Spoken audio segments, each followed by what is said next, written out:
Narcissism has become the word of our day, which is a great thing because awareness of narcissism has gone up tremendously. But there's a dark side to this awareness, because narcissism has become deeply misunderstood. Narcissism is now a catch-all word used to describe ex-partners, toxic family members, and people who have cheated on us. Yes, these people may be narcissists, but using narcissism in this way robs us of really understanding what it actually means to be a narcissist. There are levels to understanding narcissism, and today I'll be your guide as we dive deep into the guts of this topic. My name is John Burt. I'm a licensed clinical social worker and therapist extraordinaire. And in today's session, we talk all about narcissism. We'll be talking about their tactics, their mindset, and the motivation behind all their actions. We'll be covering all this and more, but first, let's answer the question, what is a narcissist?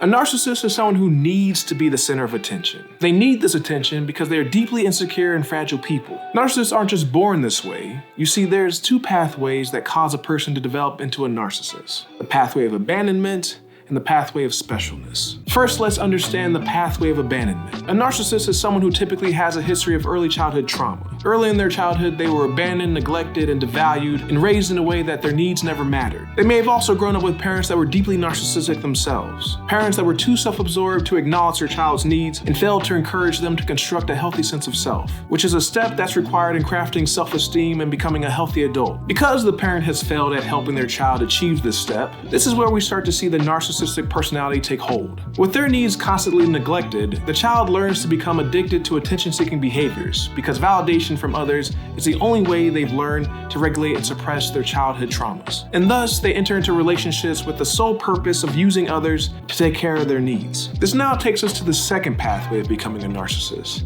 the pathway of specialness. The pathway of specialness is made up of kids who have had parents that were over-involved in their child's life. Parents that suffocated them with attention and reinforced the belief that not only are you special, but you're more special than everyone else. This establishes the belief system where the rules don't apply to this young developing narcissist, and that this becomes the seed that grows into the narcissist's overvalued, grandiose personality. Parents parent this way as a means for their own advancement. They live through their child's success and achievements. The child is forced to become their parents' desires and given no room to establish their own identity. Kids brought up this way are used to their parents intervening and solving their problems. They aren't familiar with being told no, and thus do not learn how to regulate their negative emotions and develop a dependence on others to solve their problems for them. In the origin story of most deep narcissists, you will find either abandonment or specialness. And here's where I want to slow things down and hone in on the four important things that will help you understand narcissists. Number one, narcissists are people who have the core problem of having a low self-esteem. Number two, they are people who are deeply insecure and have no internal ability to soothe themselves on their own. Number three, narcissists are people with tremendous amounts of unaddressed trauma that stems from their childhood abandonment. And lastly, number four, a narcissist is a person that has failed at crafting an inner sense of self that they are able to love and cherish. What makes a narcissist aren't any of the four things I just highlighted. It's the harmful tactics narcissists have learned to adapt in addressing their core problems. Narcissism is what I like to call a paradoxical mental illness. This is where the main victim isn't the narcissist, but those who have to interact with the narcissist. This is unlike a conventional mental illness like depression or anxiety, where the main victim is the person who's been diagnosed with depression themselves. The core problems of the narcissist are inadequacy and trauma, but there are three core problems of narcissism. Number one, someone who is willing to subjugate and use others to deal with their trauma and inadequacy. Number two, someone who is willing to abuse and manipulate others for attention and the validation they so desperately need to protect their fragile egos. And number three, someone who does not stop to consider the harm their behavior is causing others because they lack the empathy and self-awareness required to care for others. When someone is diagnosed with narcissism, it means that they are an individual that has learned how to deal with their deep personal traumas by mistreating, dominating, and controlling others. One thing I want you to understand from this video is that narcissists enter into relationships with a completely different set of rules compared to regular average individuals. These are rules that if you're not aware of, it will lead to you falling into the trap of being stuck in an abusive narcissistic relationship. And this takes us to our next part of this video, where we will cover the 15 rules, behaviors, and values that guide the way a narcissist enters into their relationships. This will be the 15 things that you're going to want to look out for and will let you know that you have a narcissist on your hands. So let's break it down. Let's start with our first sign that you might have a narcissist on your hands. They're incredibly charming individuals. This might come as a surprise because when a lot of us think of narcissists, We expect for them to show up as completely selfish assholes.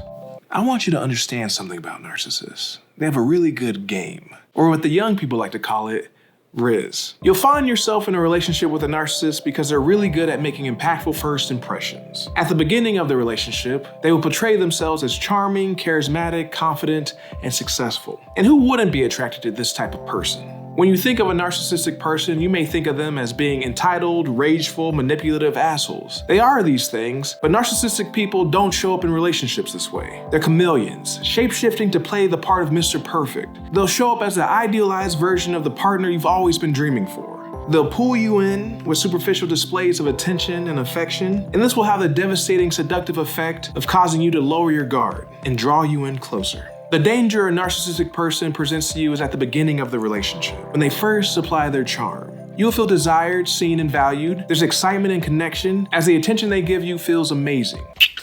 But just know, at this point, they got your ass. Understand that narcissists are extremely superficial people. Making things look good comes quite easy for them. I don't want you to be paranoid the next time you enter into a relationship, or think that when someone's showing you positive attention, that it's some sort of red flag. What I will say is that you have to have some level of discernment. Slow things down and stop being so damn desperate to be in a relationship. Because if that's the case, then a narcissist will have their way with you.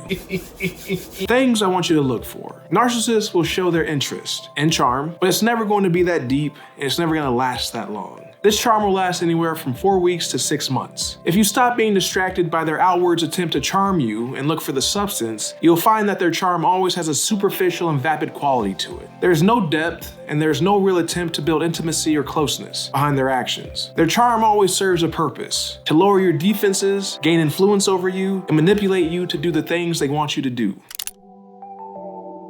Our next sign on how to spot a narcissist is that narcissists are addicts, and the drug they get off on is the validation and admiration they receive from others. You see, narcissists need external validation, and this is because they're such insecure and fragile people. Please don't be fooled by their outer confidence and arrogance, because it's all bullshit. Unlike relatively normal, healthy people, narcissists have no internal mechanism that allows them to validate themselves. Due to their traumatic childhoods, they've never been able to build a coherent sense of self. So to put this simply, they have no self-esteem. And so, the narcissist will seek attention from other people to fill this void. We call this desperate need for affirmation narcissistic supply. Narcissistic supply are the hits of validation a narcissist receives when they are acknowledged as a status symbol, when they receive compliments, and when they are given the attention they so desperately crave. To a narcissist, having a video go viral is akin to taking a shot of crack.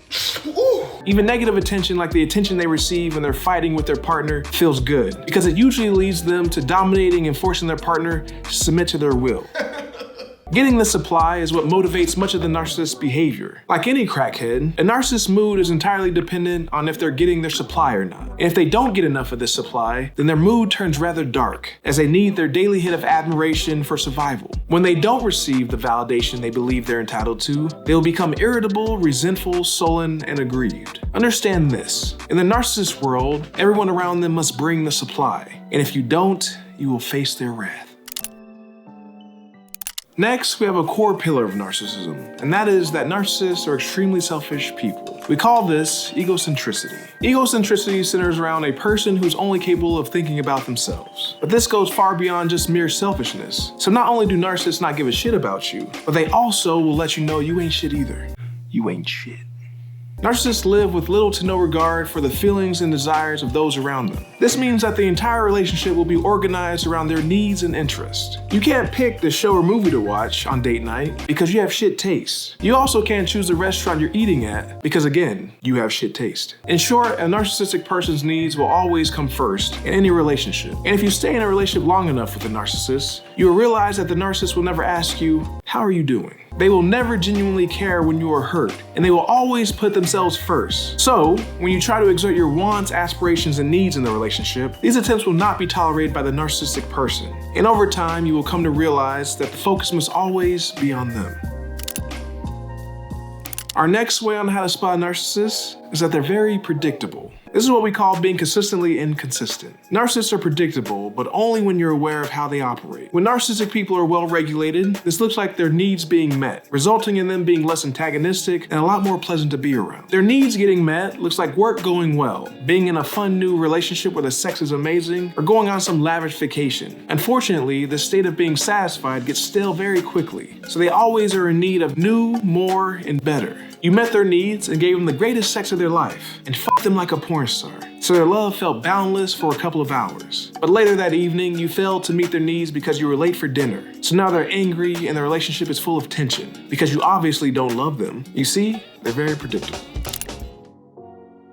And this leads us directly to our next trait of a narcissist. Their love is transactional. Narcissists will never give time or closeness unless there's a tangible payout. Narcissists enter into relationships playing by a completely different set of rules and expectations. Where you're entering the relationship hoping for connection and intimacy, they are working from a place of control and selfishness. This results in the narcissist emotionally investing far less in the relationship, but deriving much more. The relationship with a narcissist will consist of you perpetually dropping buckets of effort into an empty well. They'll consume you of all your resources, while you're left trying to survive on the occasional breadcrumb. Over time, you are deprived of the intimacy, time, closeness, attention, and love that's naturally supposed to nourish a healthy relationship. You learn to accept the breadcrumbs a narcissist feeds you, and over time, you receive less and less as you learn to make do with less and less. The narcissist has left you so emotionally malnourished that sometimes you even express gratitude and appreciation for the scraps of attention a narcissist occasionally gives you. Next is another hallmark of narcissism. The narcissist has no empathy. So there's a belief that narcissists don't have empathy, but that's not actually true. Narcissistic people aren't devoid of empathy. Rather, they have what is called cognitive empathy. This means that narcissists aren't dumb. They understand what empathy is and why someone feels a certain way. But instead of using it to connect with others, they use it to get what they want. Narcissistic empathy is performative. They use it to look good in front of other people and to win them over. Empathy to the narcissistic person is largely transactional, meaning that they will only give it when there's some type of tangible payout. In these cases, they will be able to muster up enough empathy in order to get what they want, but once they get what they want, that empathy fades. Our next way on how to spot a narcissist. They are avid cheaters. Understand that narcissists are never satisfied. They are always in pursuit of something fresh and exciting. This leads them to infidelity, always seeking out a new romantic partner they believe will satiate their never-ending appetite. On a side note, their restlessness also leads to other problems like overspending, shopping, and engaging in other frenetic activities. Jesus Christ, that shit hurt! Narcissists cheat because they're novelty seekers. Everyone will eventually become stale over time. So, keep in mind that it's not you who's boring. Narcissists get bored and dismissive of everyone eventually because they live in a world that's never enough for them. They want life to be a mixture of perfect ease, validation, and entertainment. But sadly, we all know that life can't always be set up this way. So expect the narcissistic person to always be unsatisfied, unhappy, and bitchy when things aren't engaging or interesting. Understand that narcissists are always envying the greener grass they believe is on the other side. Our next way on how to spot a narcissist. They cannot self-regulate. What this means is that narcissistic people cannot manage their emotions. They don't know how to express their emotions in healthy ways because doing so would be too vulnerable for them, which they see as shameful. Narcissists are not introspective. Their lack of self-awareness leads them to never being able to process and regulate their emotions. This causes them to turn to their relationships. They're lashing out at the people around them as their unprocessed shit rising to the surface, which is why even a mild critique can set off a whirlwind of shame about their imperfections being on full display. These moments hurt their ego and trigger one of their many defense mechanisms. Their rage, arguing, criticism, lying, victimization, guilting, and all the other crazy shit that they do are all the ways that they've learned how to regulate. This craziness allows them to avoid accountability, maintain their delusional beliefs, but most importantly, it allows them to reduce the tension that builds from not properly expressing themselves. Sign number 9 on how to spot a narcissist. They're deeply insecure people. The only difference between a deep narcissist and a psychopath is that a narcissist has to deal with a nagging sense of inadequacy, and they do this by overcompensating. You see, at the bedrock of narcissism is insecurity. A narcissist has no real confidence and a very low self-esteem. They have not learned how to love and value themselves, so they try to overcome this by displaying an extreme sense of self-competence. The narcissistic person must always be doing something to prove themselves to others. There's a theatrical quality to every move move that they make. Everything they do is for public consumption because putting on a show for others helps them gain attention and shields them against their fear of inadequacy. Next, we have the universal trait that you'll find in all narcissists. They're entitled. Entitlement is the source of all the negative toxic traits you'll see in a narcissist. Narcissistic people believe that they are special. One thing I want you to understand is that this specialness goes far beyond just feeling like they're special. Narcissists believe that they're more special than you. Because their minds are set up this way, they believe that while the rules may apply to your basic ass, that doesn't mean that they apply to them. Again, the narcissist believes that they're special, so they must be given special treatment. This leads to many of their relationships being set up in a way where they're able to do whatever they want and say whatever they want whenever they want. And if you try to hold them accountable, well boy, you better watch out, because this is going to make the narcissist very angry. Remember, the narcissist is entitled, so they live in a reality where they're the VIP. It's their world, and you should be grateful your bitch ass is allowed to live in it. Next on our list on how to spot a narcissist is that they're very delusional. A defining characteristic of narcissism is grandiosity. Not just any grandiosity, but grandiosity of the delusional variety. Narcissists believe that they're God's gift to earth, and this leads them to have a sense of superiority over the people around them. What makes these beliefs so delusional, and that in most of these cases, narcissistic people actually ain't shit. So there's no actual evidence that supports most of their grandiose beliefs. Despite this, they'll hold on to their delusions regardless of the discomfort or the harm that these beliefs may be causing themselves or the people around them. Next on our list on how to spot a narcissist is that the narcissist needs to control and dominate those around them. Narcissism is all about domination and control. These two things are important to a narcissist because they're the counterbalance to the fragile egos. Narcissists enter into relationships playing by a different set of rules. Where you are hoping for connection and intimacy, they are working from a place of control and selfishness. To the narcissist, you are a tool that they can use that will make their life easier, and the relationship is the pathway they use to gain access to using you. Their desire is to control you, and this will look like needing to control your schedule, appearance, financial resources, and the people you're able to interact with. Give me this. Control doesn't always have to look like a negative thing. It can also look like paying your rent in order to keep you living nearby, or offering to pay your bills so you then feel silenced and indebted to them. Their control might also feel spiteful at times. For example, the narcissist might refuse to go to an event that matters to you and then force you not to go either. I want you to understand, narcissists aren't interested in the compromise a healthy relationship requires, and they don't care about the needs of their partner. Relationships largely exist for the narcissist's own benefit and pleasure. If they control their relationship, then they have unlimited access to their very own source of attention and validation. Thus, they will always position themselves to have the upper hand in any of their relationships. Next on our list on how to spot a narcissist. They are hypersensitive people. What this means is that narcissists are people you always have to walk on eggshells around. If you give them even the mildest of critiques or feedback, you must be prepared for their rapid, rageful, and disproportionate reactions. This can be confusing because they often retaliate by criticizing you in far harsher terms. Oh, you think you funny, bitch? Narcissists can dish it out, but they cannot take it, because jokes more than likely will brush up against one of their many deep insecurities. They can be triggered by even the most benign, neutral comments. This is because they see the world through a lens of paranoid insecurity, able to interpret disrespect in most actions. They have sensors that are always looking for offense, and almost anything can be taken personally. They use this because they're consummate victims. I cannot believe you.